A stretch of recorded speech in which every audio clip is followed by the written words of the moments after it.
Ser dona da minha empresa me ensinou que por trás de toda grande mulher, existem outras mulheres que ajudaram ela a chegar lá. Foi o suor da minha mãe que pagou meus estudos. E foi só com o apoio da minha irmã que eu consegui cuidar do meu negócio e dos meus filhos ao mesmo tempo. Já cresci, já caí, já reinventei meu negócio, mas nunca fiz nada sozinha. Por isso a gente tem uma regra. Quando uma mulher sobe, ela puxa as outras para cima. Sebrae, a força da empreendedora brasileira.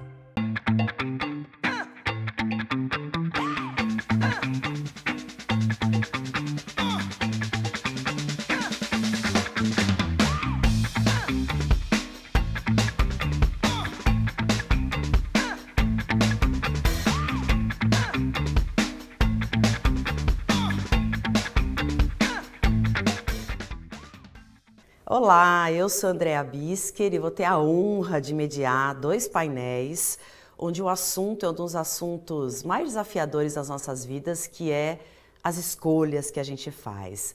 É o nosso evento Agora Que São Elas, que é uma parceria do Aladas, junto com a Exame, e eu vou começar o nosso primeiro painel chamando a escritora mais amada, mais curtida, mais lida do Brasil, que é a Carla Madeira. Uma mineira que depois da maturidade começou a escrever, colocar suas ideias nos livros. Ela é uma empreendedora que fundou a principal agência de publicidade Lápis Raro de Minas Gerais. E o primeiro grande livro foi Tudo é Rio, que está no primeiro lugar de sucesso na lista dos livros mais lidos no Brasil. Ela tem A Natureza da Mordida, que é o terceiro livro que foi reeditado, e tem Véspera também. Para mim, Véspera é o livro que mais aborda o tema que a gente vai falar, que é escolhas, mas eu quero trazer a Carla aqui para contar para a gente, em primeira mão, um pouquinho sobre a história dela, sobre a dificuldade que é na vida a gente fazer escolhas. Carla, seja muito bem-vinda ao nosso Agora Que São Elas. Ei, querida, que bom estar com você, né? É Muito muito bom. bom sempre a gente conversar, né, sobre essas questões. Olha, eu tô achando que 15, 20 minutinhos é muito pouco para essa conversa com a Carla. Eu vou começar, Carla, eu descobri, ontem eu te assisti no Roda Viva. Essa semana eu te assisti no Roda Viva e eu descobri algumas coisas, né? Para librianas como você, eu sou Libra no ascendente também, acho que é por isso que eu gosto tanto de você, Carla. Fazer escolhas é um baita desafio, porque a indecisão é um tema forte para quem nasceu, quem tem o sol nesse signo, né? Você é uma empreendedora nata, você lidera uma das principais, se não a principal agência de publicidade de Minas Gerais, que é a Lápis Raro. E na Roda Viva, nessa semana, eu aprendi que além de você pilotar uma agência com mais de 100 profissionais e escrever lindamente 3 livros, você canta, você desenha, são muitas opções. Quantas escolhas que você tem para focar? Então, minha primeira pergunta de todas, com tantos talentos, Carla, com uma força criativa gigante que você tem, como é que você escolhe, como é que você exerce as suas escolhas para poder focar? E quando focar? Como escolher com tantos talentos? Olha, eu acho que primeiro assim a gente tem que imaginar se a gente tem mesmo que escolher, né? Se a gente não pode ser muitas coisas. Talvez a gente possa ser essa noção de indivíduo que a gente vive na nossa cultura ocidental, né, que a gente tem que ser uma coisa só e que a gente tem que ser muito boa naquela uma coisa que a gente escolhe fazer, às vezes uma coisa limitante, assim, sabe? Essa obsessão com a perfeição, todas essas linguagens, essas coisas que, para além da minha profissão, né, que é cantar, pintar, escrever, são os meus parâmetros para isso, né? Assim, a maneira como eu faço isso, não pode ser muito preocupada em ser um grande especialista, em ser. Eu acho que vem comigo o desejo dessa experimentação, curiosidade e compreender que todas essas coisas elas trabalham na mesma direção, né? mas às vezes você tem que fazer a escolha mesmo. Então, a escolha profissional foi uma coisa também que eu fiz a escolha de ir para matemática, errei, fiz a segunda e está tudo certo, né? Então, eu acho que essa inquietação de não ficar num lugar estreito, de não ficar num lugar que você não, que você sente que você não está usando as suas habilidades, que você não está feliz também. Eu acho que se sentir bem fazendo é uma coisa importante, mesmo que você tenha que atravessar momentos difíceis, momentos que você tem que aprender, momentos que você não sabe exatamente o que você faz, mas tem alguma coisa ali que você quer, sabe? Que te atende nesse lugar do ofício ou do jeito que você quer estar no mundo. Eu acho que é um pouco isso. Porque eu aprendi também recente que, segundo Dalai Lama, tem 2 dias no ano que você não pode fazer absolutamente nada. É o ontem e é o amanhã. Então é algo da gente viver a presença presente, né? Que é a nossa única opção, a única solução. E tem um segundo exato, onde você toma uma decisão. Para mim, como eu já comecei falando, véspera é sobre isso, né? Quando a gente escolhe uma direção para nossas vidas, a gente segue para a direita, para a esquerda. A véspera é aquele momento chave, onde a gente faz a escolha. E essa é a minha interpretação, né, do que acontece no livro Véspera, né? E depois que foi tomada a decisão, já foi, ela já aconteceu. E eu aprendi com você que as vésperas são super desafiadoras, justamente porque o irreversível é assustador, né? Quando você tem uma escolha para fazer, às vezes você paralisa ou às vezes você acelera. Eu queria que você contasse para a gente um pouquinho esse insight que você teve, que você escreveu tão lindamente, né? Porque os seus livros são poesia, do irreversível ser assustador. E como é que você toma as suas decisões, já que o irreversível é tão assustador? Como são as suas vésperas, Carla? Então, eu acho que eu acho que essa coisa da véspera, essa coisa do acontecimento irreversível, é uma questão que sempre me deixa muito estarrecida, assim, essa coisa de você não poder desfazer uma coisa, né? E quantas vezes a gente se vê nessa situação por coisas que começaram muito antes deste momento, né? Que é o que Véspera fala, assim. Aquele instante que veio de uma véspera da véspera da véspera da véspera, que no fundo são as nossas circunstâncias, são os acontecimentos que a gente vai vivendo e que vão nos levando, né? Às vezes a gente faz, às vezes fazem com a gente. Véspera tem uma frase parecida com essa. Então, isso é uma coisa que sempre me mobiliza muito, pensar nisso, né? Pensar em como que muitas vezes, diante do irreversível, a gente precisa ressignificar, né? Encontrar uma maneira de prosseguir com uma coisa que não pode ser desfeita, né?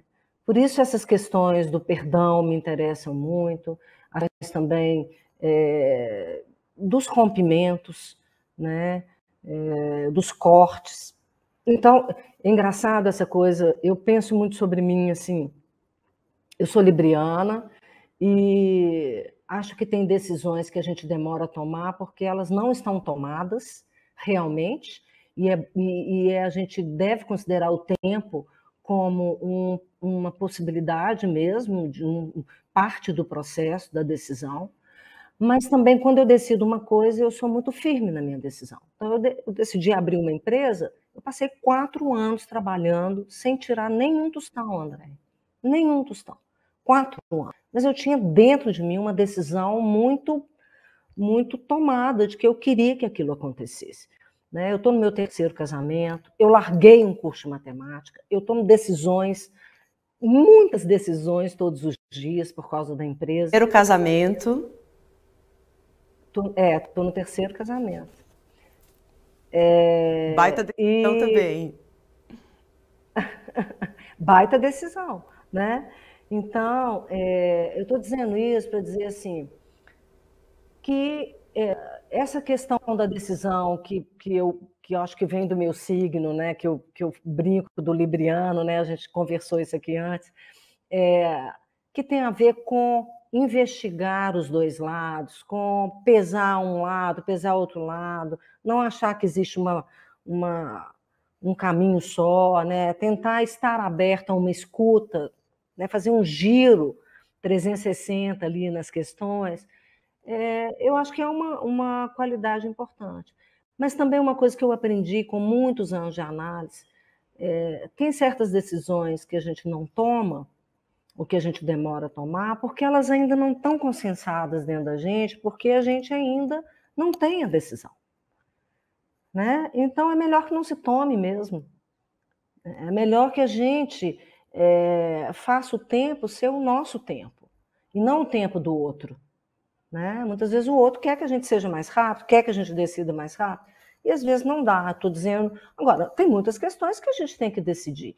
E aí a gente também tem que incluir a possibilidade do erro, que é isso que a gente está falando, do erro, do irreversível, e também assim, pensar que muito poucas coisas são totalmente irreversíveis. Muito poucas, né? Assim, muitas coisas a gente pode ressignificar, mesmo as irreversíveis. A vida tem um risco, os negócios têm um risco, né? As decisões de trabalho têm um risco, as decisões afetivas têm risco. E a gente tem que dar conta dessas dimensões que fazem parte, né, da história da gente. Para mim, Carla, você está na categoria já de pensadoras, né? Porque já tem as frases da Carla Madeira, né? As frases do Tudo é Rio, da natureza, e elas causam emoções na gente. Eu vou te trazer dois pensadores aqui que eu queria que você conversasse comigo sobre essas duas frases. Um deles é o William Shakespeare, e ele fala que ele não pode escolher como ele se sente, mas ele pode escolher o que fazer a respeito de como ele se sente. Como essa frase cai para você? Não posso escolher como eu me sinto, mas eu posso escolher o que eu faço a respeito disso. Eu como boa libriana vejo dois pontos nessa frase, né? Uma é que existe uma verdade nessa frase em algumas circunstâncias, né? A gente poder escolher o que a gente faz com o que a gente está vivendo. Isso é importante, assim, como acho que existem várias circunstâncias que a gente, de fato, pode escolher o que a gente faz diante de uma coisa. Mas tem momentos que tem questões que a gente não pode escolher, né? Porque a gente tem os limites da nossa circunstância, a gente tem... Quando a gente escolhe, eu também tenho uma frase que conversa com essa, que para a gente não estar na mão do outro, a gente precisa ter as nossas convicções, né? Isso nos tira da mão do outro, e tem um pouco a ver com essa frase do Shakespeare, né? Se eu tenho a minha convicção, eu posso, diante das questões, fazer a minha escolha. Não ficar na mão do outro, né? É como tomar para si a decisão. Ok, mas nós vivemos situações complexas onde as nossas circunstâncias, ou as nossas emoções, o nosso corpo não nos permite fazer algumas escolhas. Então, não é totalmente verdade o tempo inteiro, né? É verdade em algumas questões, não é verdade em outras. A gente lida com adoecimentos, a gente lida com... Bom, você pode dizer, você vai saber o que fazer com isso. Sim, se você tiver uma estrutura emocional, não é? Eu não acho que a pessoa que desespera, por exemplo, diante de uma doença ou diante de um acontecimento muito transformador na vida, que ela realmente esteja de posse, que isso seja uma escolha. Igual perdoar, né, André? Acontece alguma coisa com você, alguém faz alguma coisa com você muito ruim. Eu não acho que perdoar é uma escolha, né? Escolhi perdoar. Ele precisa do tempo, né? Ele precisa de outras coisas que não são só o desejo de fazer alguma coisa em relação àquilo, né? Quando a gente fala de perdão, eu acho que o livro que mais remete, quem não leu ainda, por favor, leia. Tudo é Rio, muito maravilhoso, é sobre perdoar a pessoa e não o ato, né? Mas eu não vou dar spoiler aqui. Tem uma última, a gente já está terminando aqui. Eu fui pesquisar um pouquinho sobre escolhas e esse cara aqui que deixou a gente muito cedo, que é o Caio Fernando Abreu, um escritor maravilhoso, ele fala que falava, né, que a vida é feita de escolhas, mas quando você dá um passo à frente, inevitavelmente alguma coisa fica para trás. Então, uma escolha, ela representa perdas, ela representa você abrir mão. Queria que você falasse um pouquinho sobre isso. Exato, é isso mesmo. É quando a gente faz uma escolha, quando a gente segue, quando a gente dá esse passo, e se a gente teve dúvida a ponto de, né, de precisar fazer uma escolha, é porque existia na outra opção alguma coisa que a gente queria, né? Existia na outra opção alguma coisa que a gente não queria perder, né? Então, a questão da escolha, quando ela envolve um dilema, é porque você quer as duas possibilidades, né? Você quer uma coisa de um, você quer uma coisa de outro. Quando você escolhe um, você está realmente também escolhendo o que você vai deixar para trás, né? O que não vai junto com você. Eu acho que é exatamente isso, né?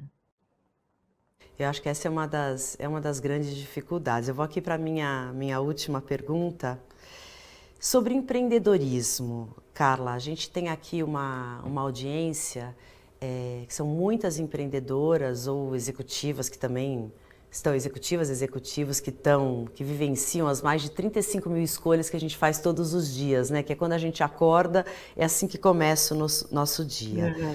Se você fosse dividir com a gente, qual foi uma das escolhas mais difíceis que você já fez na tua vida, profissional ou pessoal, que você poderia dividir com a gente e o que te ajudou a fazer essa escolha, ou te deixar em paz com essa escolha que você fez?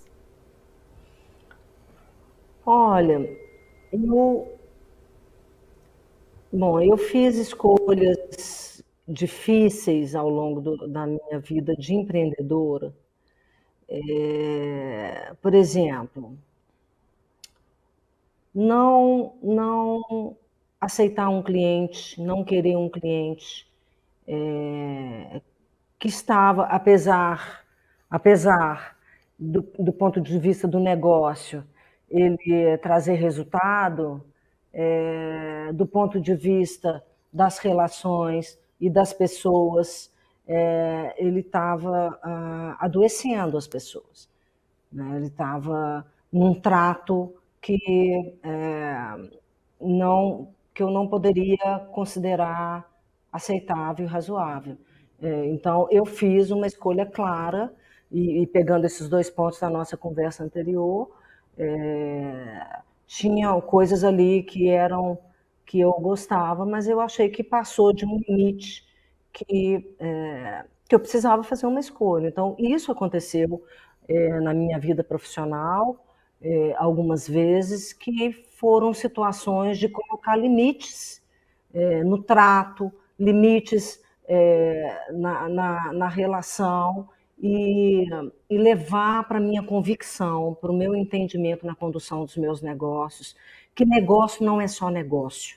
Negócio é o lugar onde a gente passa uma parte muito grande da vida e que não é misturar as coisas, você colocar limites dos valores, da sua saúde, da qualidade da sua vida nas relações de trabalho. Acho que essa talvez seja uma escolha difícil, às vezes, para uma empresa, porque envolve resultado, rentabilidade, coisas tão importantes para uma empresa. Mas a vida, a qualidade de vida, a qualidade das relações, a gente passa quantas horas nas nossas empresas, quanto tempo dedicado àquilo. Isso é viver. Isso é viver. Isso não é só trabalhar. É verdade. Trabalhar é viver, né? Então, eu acho que essa foi, talvez, as escolhas mais difíceis que eu tive ao longo da minha vida como empreendedora. Obrigada por dividir com a gente. Eu não sei se vai dar tempo, eu vou fazer mais uma se eles forem editar, que é o seguinte, eu não conversei com você ainda, eu li A Natureza da Mordida.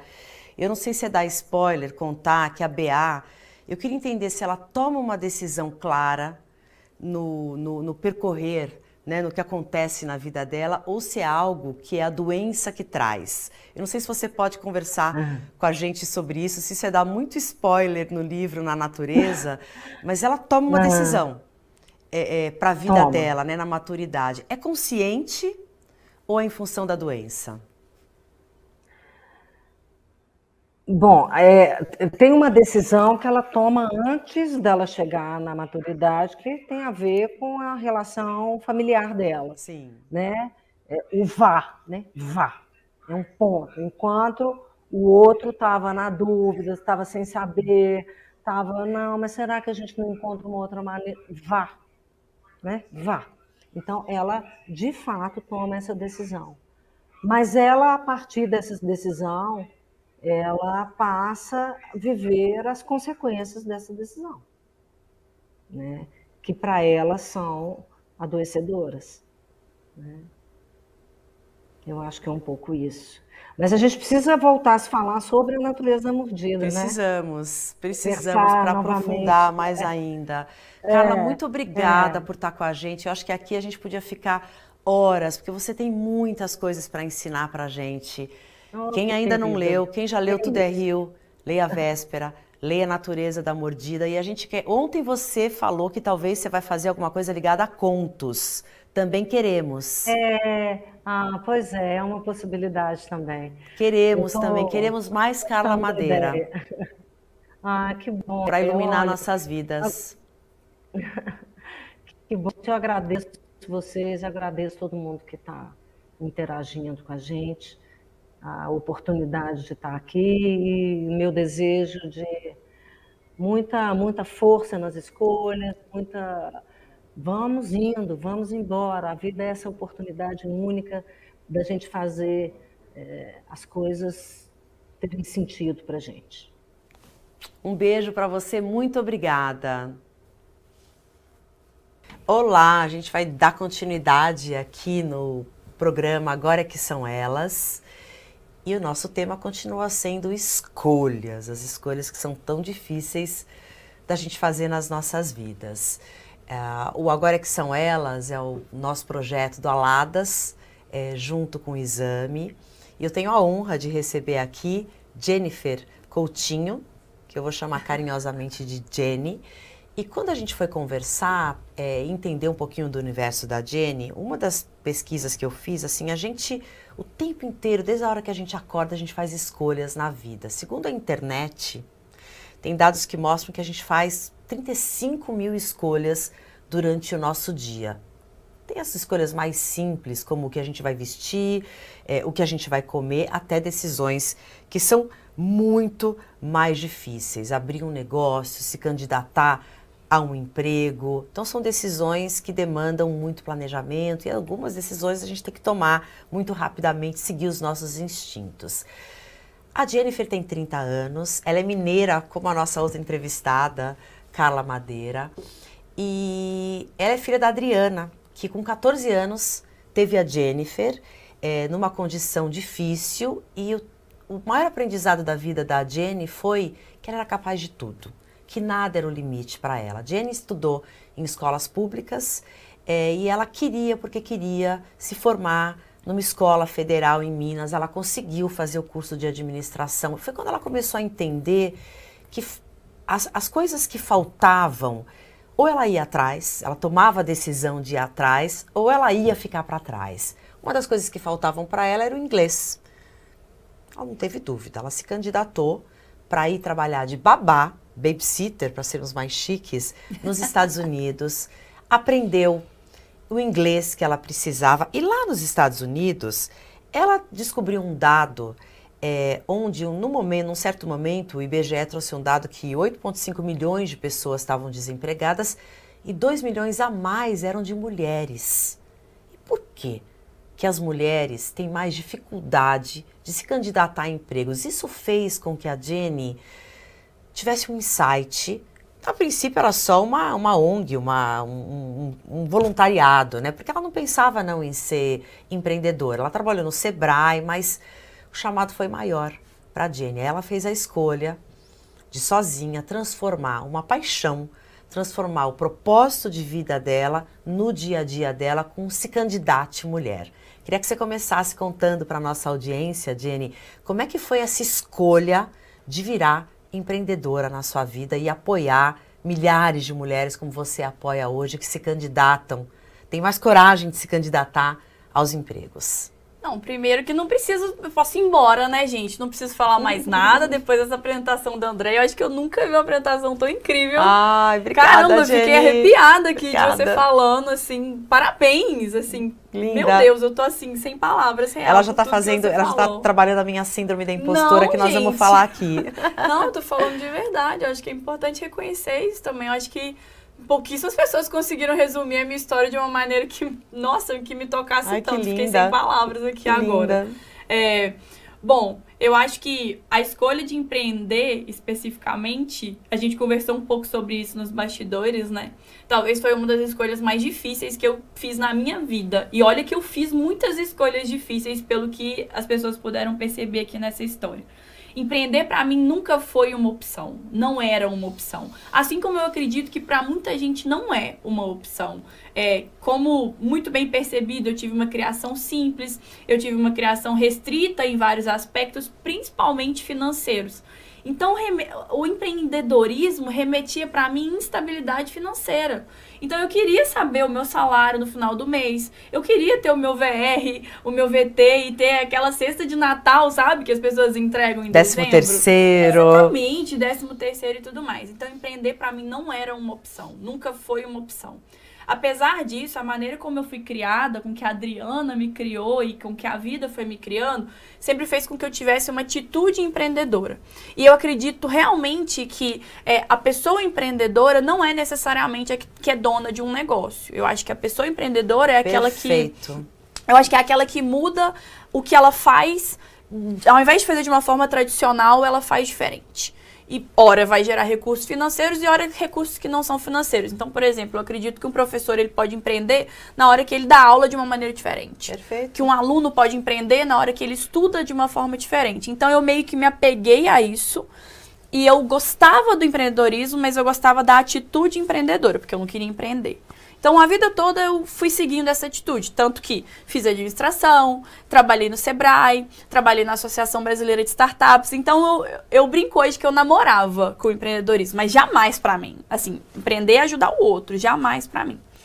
E aí, quando surge as Candidate Mulher, que num primeiro momento era só uma vontade de compartilhar o meu conhecimento, ela vai tomando uma proporção muito grande. Como eu já vinha do mundo do empreendedorismo, eu vou vendo na minha mão um negócio sendo validado, eu vou vendo as pessoas ao meu redor falando, Jenny, você tem a faca e o queijo na mão, você vai ficar ignorando isso pelas suas crenças limitantes, pelos lugares de onde você saiu.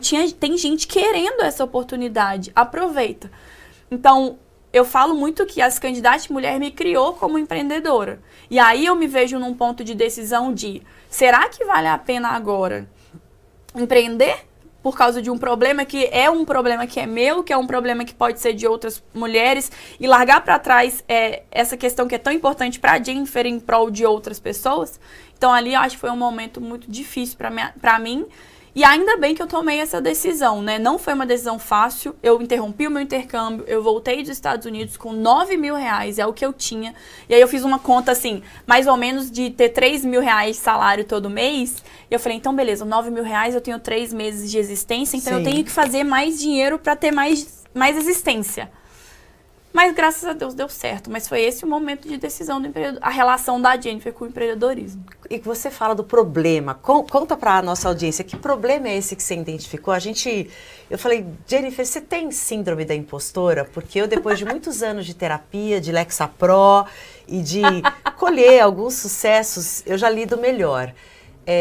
O problema é a gente, como mulher, nem se candidata, porque a gente acha que a gente não tica tudo aquilo que aquele emprego, que aquela oportunidade traz pra gente. Fala mais desse problema e como se candidata mulher resolve.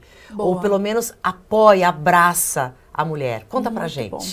Em 2018, eu participei, ainda aqui no Brasil, nesse lugar onde eu era liderança, de um workshop de liderança feminina e que falava esse dado. A maioria das mulheres só se candidata numa vaga ou promoção de emprego quando tem 100% dos pré-requisitos. Enquanto os homens fazem isso com 60% dos pré-requisitos. 60%. Exatamente. Hora menos, né?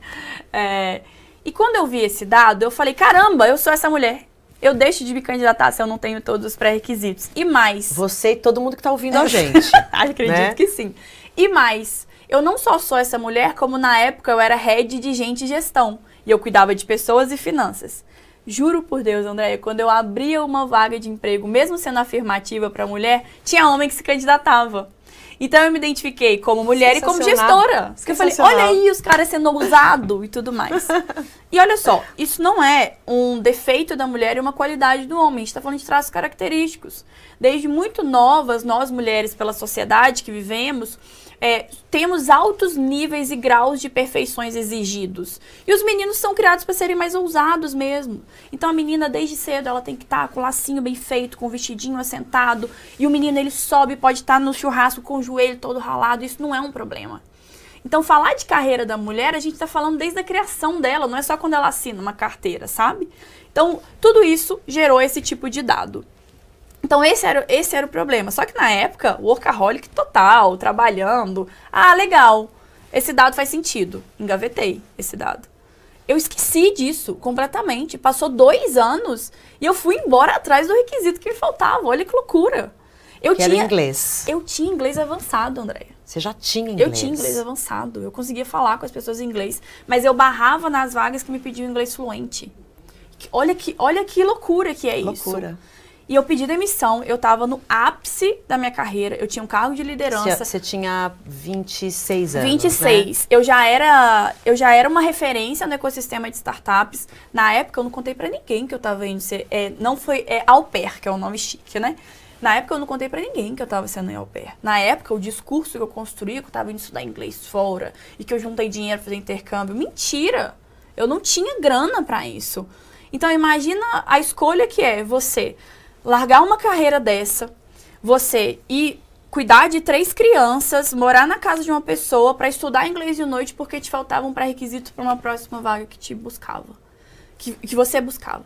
Mas eu fui, com a cara e na coragem e tudo mais, e fui. Acho que era um chamado, né? Eu acho que era um pedido de fuga também. Hoje eu entendo como, aquele momento da minha carreira, eu acho que era um pedido de fuga também. Das coisas que eu estava vivendo uma aqui pausa para repensar, eu precisava. Né?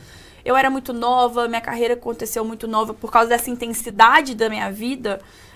Muito nova, líder num ecossistema masculino e tudo mais. Então, acho que era um pedido de fuga. Hoje eu entendo também como pedido de fuga. Mas, enfim. O que tá ok também, né? Super, o que tudo bem. Super. Hoje eu entendo que ainda bem que isso aconteceu. Nem sei se eu estaria aqui contando essa história se isso não tivesse acontecido. Sim. Enfim, e aí quando eu chego lá, em março de 2020, um segundo dado que foi esse que você me falou, me chama muita atenção. Você me falou. De mulheres desempregadas. Então, na hora que eu vejo o número de mulheres desempregadas devido à pandemia, e aí eu lembro daquele dado, gente, o que eu posso fazer? Não tem como eu ficar obrigando a empresa a contratar mulher, mas eu posso fazer o lado dela. Eu posso incentivar ela a se candidatar mais. Então, o problema que eu queria resolver nessa candidata ali no início era falar para a mulher que ela podia se candidatar mesmo não tendo todos os pré-requisitos, para ela não precisar fazer o que eu fiz. E, já que eu sabia o caminho das pedras, aí eu ia ensinar o caminho das pedras mesmo. Eu sei fazer um currículo que passa numa triagem. Eu sei fazer uma entrevista que convence.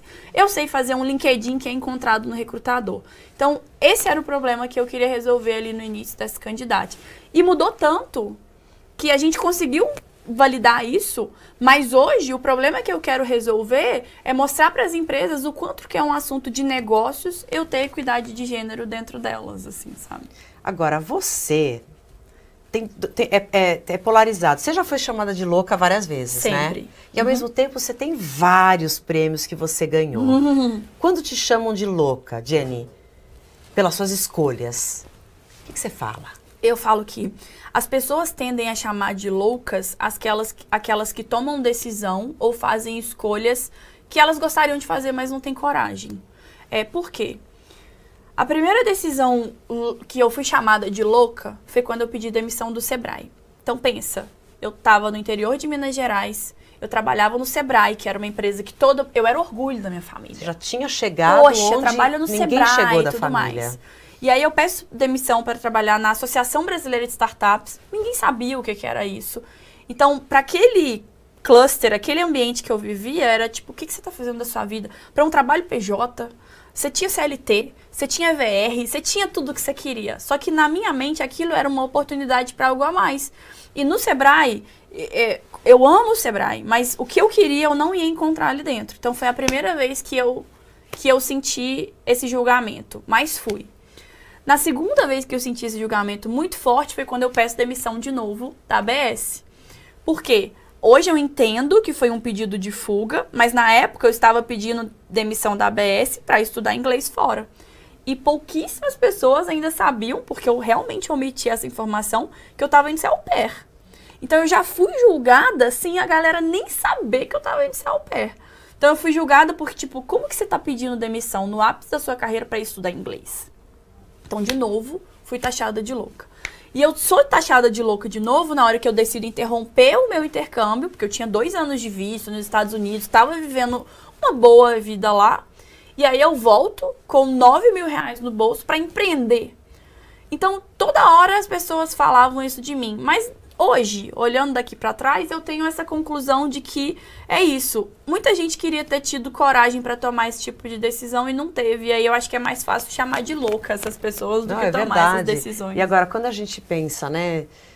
Em 2000, 3 anos atrás, com 9 mil reais, você montou a Se Candidate Mulher. Agora há pouco, em maio de 2022, parabéns, você fechou uma rodada de R$1.200.000 com a Bossa e com a Sororité. Então eu queria te fazer, a gente já está terminando, eu tenho 2 perguntas. Uma é, como é que foi a decisão de você abrir a empresa para receber capital? Vou primeiro nessa, e depois eu vou na minha última. Mas como foi essa decisão? Porque você tem novos sócios, até então você tem uma sócia que entrou 1 ano depois com você, como que ela chama? Fernanda. A Fernanda. E você conseguiu, não sei se foi Sororité que te orientou. Como é que foi para você essa decisão de trazer dois sócios a mais? E o que fazer com esse valor que você aportou para Se Candidate Mulher? Foi uma outra escolha muito difícil, assim, no momento de empreender. Por quê? As candidatas, ela sempre teve recursos próprios. Esse 9 mil reais que eu venho, inclusive, foi de coisas de validação. Eu não tinha grana, não tinha dinheiro. Então, as candidatas, durante os 2 primeiros anos, teve renda própria. E aí, eu e a Fernanda, a gente chega num momento que a gente pode continuar se mantendo desse jeito e crescendo nessa velocidade. Mas, se a gente quiser fazer isso que a gente quer fazer, que é empregar e ser responsável por 500 mil de mulheres em novos empregos ou promovidas, a gente vai precisar de mais grana. Porque não vai dar nessa velocidade. Então, aí em dezembro de 2021, a gente toma a decisão de abrir essa rodada. Mas por isso, porque eu tinha um objetivo que, do jeito que eu tava, não seria na velocidade que eu queria. E aí a gente decidiu abrir. A gente tem a Bossa, a gente tem a Sororité e a gente tem outros investidores anjo também nessa rodada. Então, mas a decisão foi essa. Graças a muito conhecimento que eu já tinha do ecossistema, a gente conseguiu fazer isso. E houveram outras escolhas, a gente pode ficar falando aqui de horas, porque teve investidor que a gente tirou da rodada e foi muito difícil isso também. E entender que, cara, se alguém tá querendo alguma coisa do seu negócio, é porque ele tá interessado também, é uma negociação de igual para igual, assim. Você não tá abaixo de investidor, é de igual para igual. Mas essa foi a decisão. O que eu estava fazendo, eu conseguiria continuar fazendo, mas o impacto que eu queria gerar, eu precisava de um pouco mais de velocidade. E para isso, eu precisaria de um dinheiro externo. Foi isso. Parabéns, que maravilhoso. Eu tenho muitas perguntas mais, mas eu vou indo Tá para bom, ver se tá dá bom. tempo. O que eu queria que você dividisse com nossa comunidade Aladas Exame. Você tem dicas para a gente poder tomar melhores decisões? E a última, assim, como você faz para vencer a síndrome da impostora quando ela aparece? Mas primeiro, dicas para quem está ouvindo a gente sobre qual é o teu processo de escolhas para que nem sempre tua decisão vai ser a mais acertada, mas ser parte de uma base para ter maior possibilidade de evitar erros. Tem dicas para dar para as nossas ouvintes? Sim, eu acho que primeiro a gente tem que acreditar mais. A gente tem um negocinho chamado intuição, que não é todo mundo que tem, e eu acho que a gente tem que acreditar um pouco mais nela. Não acho que a gente tem que acreditar só nela, mas a gente tem que ouvir ela um pouquinho mais. E a gente ouve ela menos do que a gente deveria. E se a gente atrelar a nossa intuição com dados, eu acho que é uma mistura muito potente. Porque muitas vezes, acho que a gente deixou de ouvir a nossa intuição ao longo da nossa história porque a gente foi chamada de escandalosa, porque a gente foi chamada de impulsiva, por ouvir a nossa intuição demais. Mas quando a gente junta essa grande força que é a nossa intuição com dado, aí eu acho que a gente monta uma engrenagem muito forte. Então, se você tem uma intuição que existe um problema que você quer resolver, e aí você junta com dados que comprovam isso, eu acho que aí você está muito bem. Então, ouça mais a sua intuição, mas não ache que é só com ela que você vai ganhar as coisas. Tenha dados que validem a sua intuição. Porque também vai chegar alguma hora que a sua intuição pode estar errada. E tá tudo bem se a sua intuição não te levar para um lugar que você achava que ia levar. Mas ouça a sua intuição sim e traga dados que corroborem o que você está pensando. Então essa é a minha primeira dica. Eu ouvi muito a minha intuição, mas o tempo todo você vai ouvir eu falar de algum dado que confirma o que eu senti. Já aprendi um que monte. confirma o que Perfeito. eu pensei. E o segundo ponto é que eu vou fechar a fórmula mágica aqui pra mim, que funcionou pra atenção. mim. Também não adianta você ter uma boa intuição, você ter dados que corroborem e você não ter um planejamento. Então você pode falar assim pra mim, não, então agora eu decidi que eu quero largar o meu emprego e não vou pedir demissão amanhã. Calma. Não é assim, se planeja. Tem uma outra coisa que eu falo muito, que é seja fria, calculista e simpática. Adoro. Faça isso, escute a sua intuição, se baseie em dados para segui-la e depois faça um plano. Eu demorei 1 ano para sair do emprego paralelo para empreender. Ou se você quer ser promovida, entenda qual que é o plano para você ser promovido, ao invés de sair esperneando e, enfim, gritando por uma promoção. Então, acho que essa é a dica que funcionou comigo e eu acho que pode funcionar com outras Jennifers que estão por aí, sabe? Maravilhoso, Jenny. Para a gente terminar, quando vem aquela emoção, aquela sensação que eu não tô pronta, tem que acessar os candidatos mulher, mas a Jenny, como é que ela vence a síndrome da impostora que aparece de vez em quando? Eu finjo bem, eu acho. Eu aprendi a fingir bem. Com certeza eu aprendi a fingir bem, a vestir essa personagem confiante que eu sou. Mas, brincadeiras à parte, uma coisa que eu aprendi sobre a síndrome do impostor, que inclusive é o que está por trás de todos esses dados. Você é uma estudiosa do assunto, então nem preciso cá entre nós, né, André? Mas uma coisa que eu aprendi sobre a síndrome do impostor é que você vai fazer um workshop de síndrome do impostor, um mestrado de síndrome do impostor, e você vai estar curada de síndrome do impostor.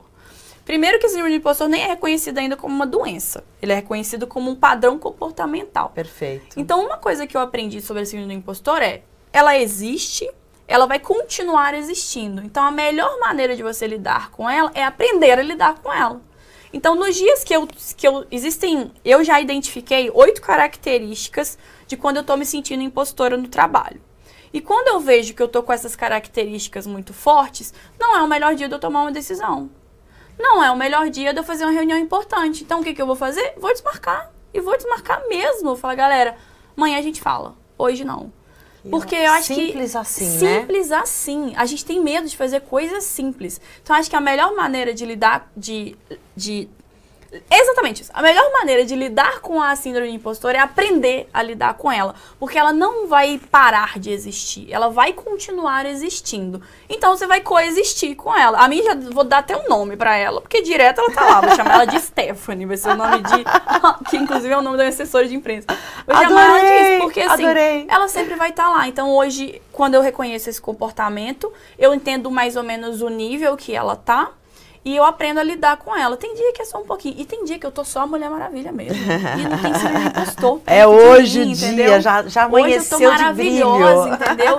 E eu vou me arrumar, e eu vou parar na frente do espelho, eu vou falar, hoje ninguém me segura. E aí você vai aprendendo alguns mecanismos também. Quando eu me arrumo mais, eu me sinto mais confiante. Tem um blazer vermelho que eu coloco, que se vocês me verem nas redes sociais com batom vermelho também? Pode saber que eu quero detonar aquele dia. Assim, sério. Esse muito aqui também. Bom, muito bom. Então, assim, eu tô aprendendo a lidar com ela. Tem dia que eu finjo, tem dia que eu lido com ela e tem dia que eu não lido. Que eu falo, galera, hoje não é um bom dia, eu vou ficar só aqui em atividade interna.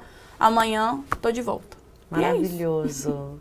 Jenny, maravilhoso. Muito obrigada. Eu conversei com a Jennifer Coutinho, do Se Candidate Mulher. Eu acho que se a gente fosse resumir, né, as escolhas, a gente precisa de pausas, para a gente poder pensar, para a gente poder planejar. A Jenny trouxe que a gente precisa de dados também e de coragem. Porque uma escolha representa deixar outras coisas para trás. E não tem problema.